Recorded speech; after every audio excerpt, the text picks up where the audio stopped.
We don't have trailer brakes yet, so my brother-in-law is actually taking it to our house for us. I'm very excited.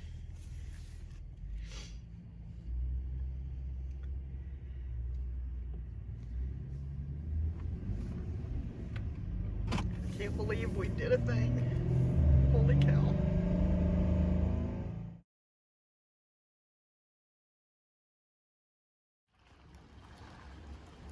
Doing good.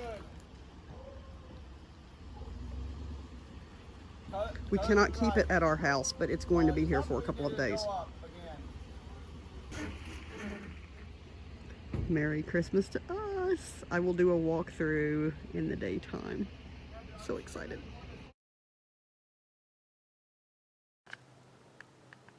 So outside we have this little storage which is passed through. I don't know if it's not locked. So this goes all the way through. And this is where we will keep our bins that have like the hoses and tools and such like that.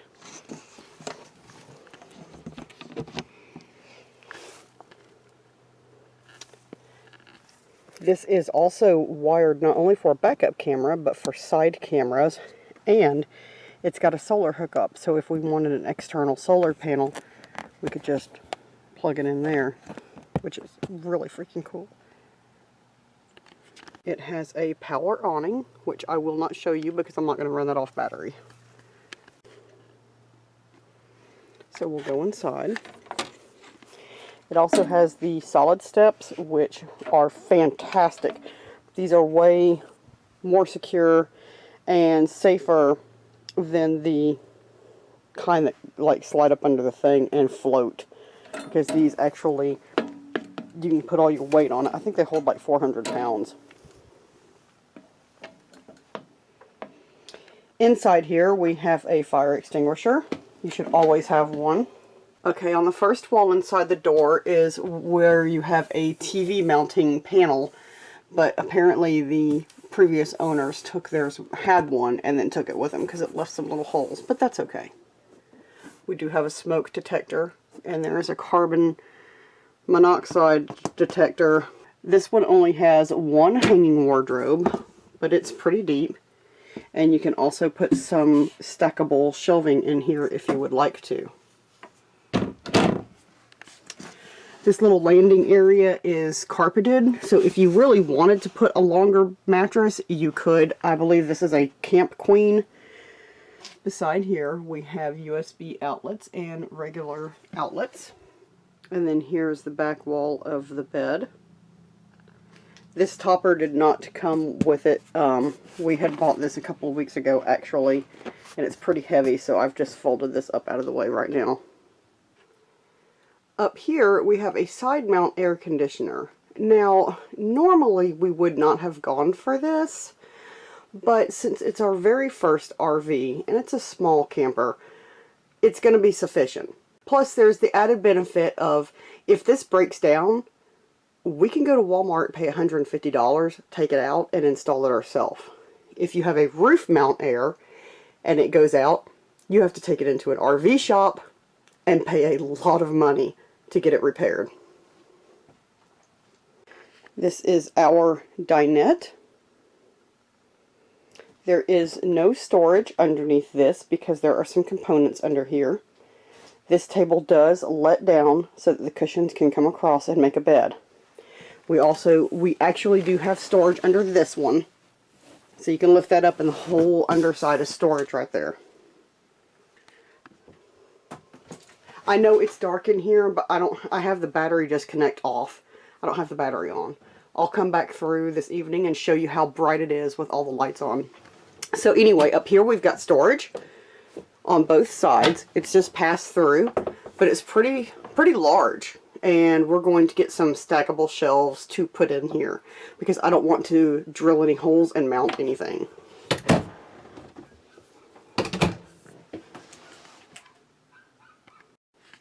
We also have the same storage over the kitchen counter, which I like.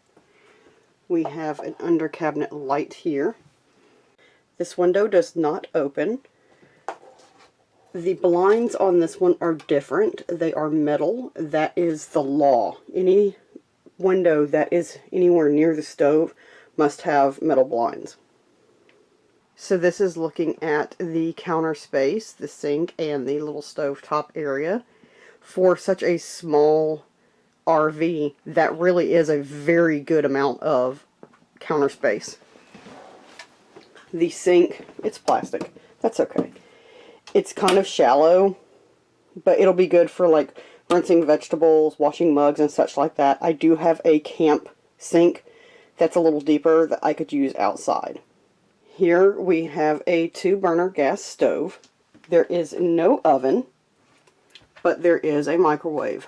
Now, oftentimes, if there is no oven, the microwave will be convection to still give you an opportunity to bake or roast stuff. This one does not. This is just a regular microwave, but we're okay with that. This does have a hood vent and a light, and I do like that it has a backsplash. We have 2 kitchen drawers for utensils and such. Not huge, but that's okay. The refrigerator is small. It is not a full-size refrigerator at all. I don't even know what the cubic feet of this is. It's bigger than a dorm refrigerator, obviously, but it's okay. It does have a freezer drawer. Not huge, but I could put some like frozen broccoli or such like that in there. But there's room for leftovers, salads in containers, condiments, and such like that. The only thing there's not room for that I really wish there was room for is our tea pitcher. But before we leave, I can actually pour tea into smaller bottles and pack it if I want to. So this will work. And here is all the controls for that. Speaking of controls, here we have the Furrion radio system. This is actually Bluetooth, so I can play my Spotify or Pandora through this. Yeah, it's dark in here, so I'm using my phone flashlight. I'm going to try not to swing the camera very fast, but the cool thing is I can make it play through these speakers in here or through these outdoor mounted speakers. And we've already tried it, and it's pretty awesome. Right here we have our control panel. Like, we don't have a slide, so that's not there. One light turns on if you look under our awning, we have an LED strip. So we have white LED lights, and I'll show you this at nighttime. And then the speaker lights actually turn on and they glow blue. One of these lights I haven't figured out. Maybe the inside lights. And then this is our awning. Also in the kitchen area, we have a pantry. Now, this doesn't go from floor to ceiling. It does and it doesn't. We have 2 open compartments. So I'm probably going to use this for like paper goods and kitchen towels and like big pots that I can't, because obviously there's no pot drawer, so I can put my big pots and stuff there. And on the inside, I can actually make stackable shelves for our pantry goods. Now, I don't know if you've noticed, but one thing about this is this one has bunk beds. Now, normally we would not have bought a bunk house, but the price of this one for 2020 was too good to pass up. So my complaint on the top bunk is there's no window. It does have its own light, but there's no window. So if you had a kid up there, what, they're not allowed to see out? That just doesn't make sense to me. I don't know why the manufacturers did that. But there's, on the butt, Victor, I didn't mean to wake you up. Okay, Victor is tired, and he's hanging out on his bunk. But this window does open up. And it is pretty long. My husband can fit in here, and he is 6'1". So it's long enough to be comfortable. Now, if the dinette's down, that's really more for child size. Or somebody like me, I might be able to sleep on the dinette. Down here is our fuse panel. And down here is our furnace. Now I'll show you the bathroom. It is dark in here, again, because we don't have the lights on. But this is the bathroom door. Now, I will explain this. There's a gap in the door. And that's because there is a vent fan in the bathroom, and that will also help suck out the smells from the kitchen and ventilate the whole thing. But it's also cool because it gives you a chance. We're going to actually get an over-the-door towel rack and hang our towels that way on the inside. So this is the bathroom. How in the heck did you do that, Victor? I did not even see you get up and go in the bathroom. You just absolutely scared the mess out of me. Oh my gosh. Sorry to catch you in a private moment. Should I give you a minute? Give me a minute. Okay, sorry about that. Victor's done. Unfortunately, he did not open the vent. Now, this is a small, standard, vent fan. We are actually going to end up replacing this with a Max Air fan, which is massive and takes up the whole thing, and get a rain cover for it as well. We do not have a medicine cabinet. Wah, wah. There's not much storage in here at all.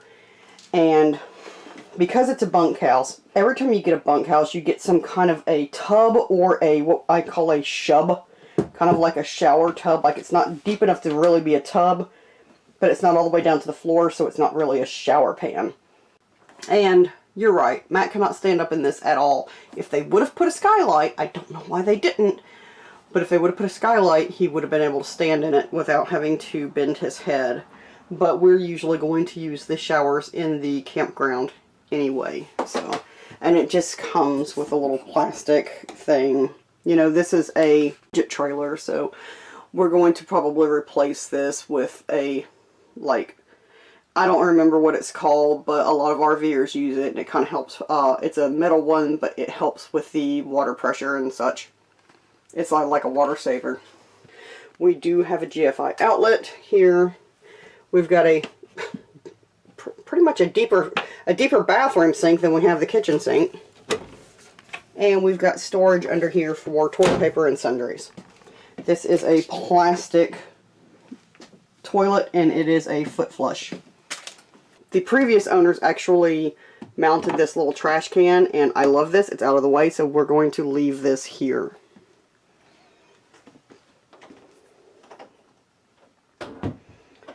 So, this is our camper.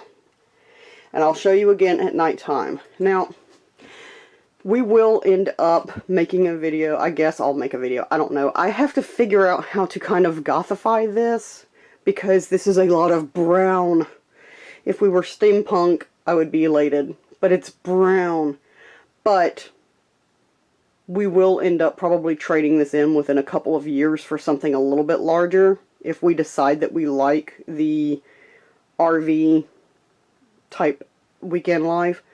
So I'm not going to paint anything. I don't want to like paint the cabinets black or any of that mess.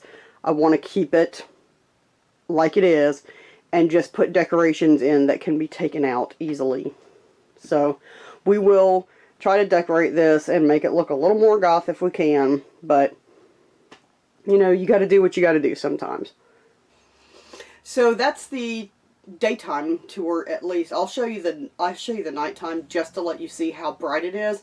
I was actually really impressed at how bright it is inside, which I love, because at nighttime I have a hard time seeing things, so I need a lot of really bright light. So that's our walkthrough, guys. We have been dreaming for 3 years about getting an RV, and we just didn't ever think that it would happen. But we just reached a point in our life where it's like, you know, you either need to make the steps to make things happen, or just sit around and keep twiddling your thumbs and keep dreaming. And then this was such a good price, we just couldn't pass it up. So it's like, okay, let's take a chance. You know, I don't know how long you've been watching me, but last year, around August or September, I started downsizing. I did KonMari and Swedish death cleaning, and Matt and I were preparing to actually sell the house and live in an RV, even though we've never had an RV. And so this way, it's actually really good, because This one is small for weekend adventures, so this one will actually let us know if we like being in an RV. You know, some people buy an RV and they realize, you know what, the RV life is not for them. Not just full-time, even taking it out to the parks. Some people just realize that they aren't RV people. I realized that I wasn't a tent person anymore. I grew up in tents, but at my age, I want comfort. So I realized that I wasn't actually a pop-up person either after one night in a pop-up, because pop-ups are really just tents that are up off the ground, and there's some that are really nice and have bathrooms and such, but ours did not. Ours was extremely basic and old, and I did love it. I loved hanging out. We liked to pop it up and hang out in the driveway, and the dog loved coming and hanging out. The dog is not in love with this yet, so we're doing short daily sessions to bring her out and just hang out in it and get her used to it. But I think she'll end up liking it as much as the pop-up. Once she realizes that she can go on adventures with Mom and Dad, she'll be happy. But you know, I'm at the age where I want my own bathroom, and I want a real bed. You know, when you get older and you start having more problems falling asleep or being asleep or whatever. Now, granted, our bed is what's called an east to west bed, which isn't completely ideal all the time, because if one person has to get up, they have to crawl over the other person. But I am actually going to sleep on the outside of the bed because I'm the one that gets up during the night, not Matt. So it should work out, and you know, at least for a year or two or whatever. But, you know, if we do decide that we like the RV life and we like being RVers, we are still keeping the idea of selling the house and living in an RV on the table. I know that a lot of people, because of the pandemic situation, a lot of people actually did sell their sticks and bricks and go into full-time RV living, and that's kind of crowded a lot of the RV parks and such, which makes it hard. But still, you know, before the pandemic was a thing, Matt and I were seriously considering buying an RV. My dad lived full-time in a Class A. A Class A is, this is a travel trailer. A Class A is the large bus-like motorhomes that you see, the really nice ones. My dad lived in a Class A for 14 years, and him and my stepmother just came off the road a few months ago and decided to get a place and retire from traveling. So it's kind of in my blood. And also a little bit of backstory. When I was a little girl, when my dad and my mom were still married, my dad got a job up in Kentucky, and we had a little coachman camper, and we lived full time in that coachman camper in Kentucky in the freezing cold, and it was built in Florida. It didn't have like any insulation for being up in the cold or anything. I remember the water in the toilet bowl would freeze. It was crazy. And then we left Kentucky and came back down here and lived in Alabama for a little while for full time in this tiny, I don't even know if it was as big as this. This is a 17, this is, the total length from tip to tail with the whole frame is 21 feet, like 4 inches. But the interior box is 17 feet. So, I don't even know if the one that we lived in was 17 feet. But it was my dad, my mom, and me and my sister and our dog, and we did just fine. So it's kind of funny that we're coming back around. My life is coming back around into a full circle of being in an RV. So, I don't know, I'm boring you, I'm rambling. This was our walkthrough, and I really hope that you enjoy this, and I really hope that you join us on our adventures. And, well, I guess I'll say see you next time, but I am going to put in some clips of it having some lights after this. So, until then, I'll see you. Stay spooky. Okay, so first up, here's the LED awning lights. Those are really bright. Yeah. I like them a lot. That is white instead of blue. Yes. I don't mind the blue lights in small things, but that needs to be white. Okay, and now the speaker lights. Cool, cool. All right, now let's see the inside with lights on. I'll show you how bright it is in here. It's really cool. Oh, I also, because this is heavy for me to lift up, Matt, will you lift this up, please, and I'll show them that there is under storage as well. Man, it is really nice in here. All right, look at all this underbed storage. We'll eventually put some shocks on this thing, so... Yeah, but you know what? My little gothic creeps, you can hide a lot of bodies in there. Oh, yeah. I'm just kidding. But look how bright it is in here. Like, it is really bright in here. It looks so good. But see, you know, I was talking about how dark it was on the upper bunk, but when the lights are on, it's really, really nice. And the bathroom is appointed nicely too. That one, oh yeah. Okay, doke. Yoink. And then, yeah, all you gotta do is push them. Just like that. Cool, huh?